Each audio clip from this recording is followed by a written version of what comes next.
On va tourner. Chut, les élèves, silence.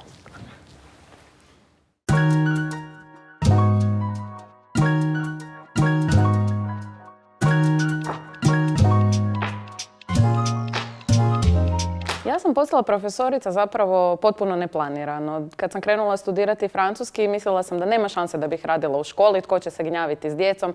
Ja ću to malo prevoditi ili ću se baviti turizmom.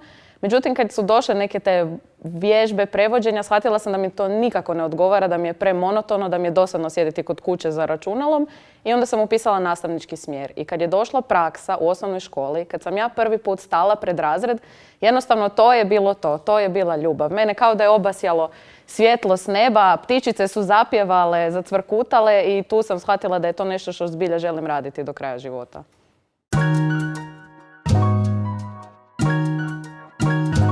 S obzirom da sam ja jako dugo okružena francuskim jezikom, učim ga od svoje 4. godine, najviše volim prenositi zapravo ljubav prema tom jeziku i prema toj kulturi. Upoznavati djecu sa jednim potpuno novim svijetom i otvoriti ih prema sasvim novim iskustvima i znanjima.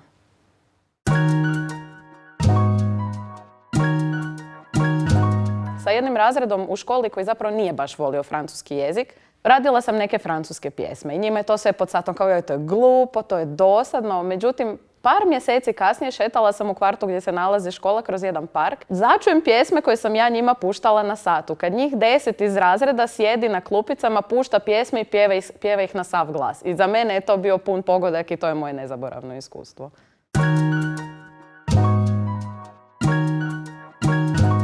Pa s obzirom da, kao što sam rekla, sam francuskim okružena od malih nogu i ne znam za svoj život zapravo bez francuskog jezika, francuski je za mene sasvim jednostavno dio mene, koji je tu od uvijek i zauvijek će biti dio mene.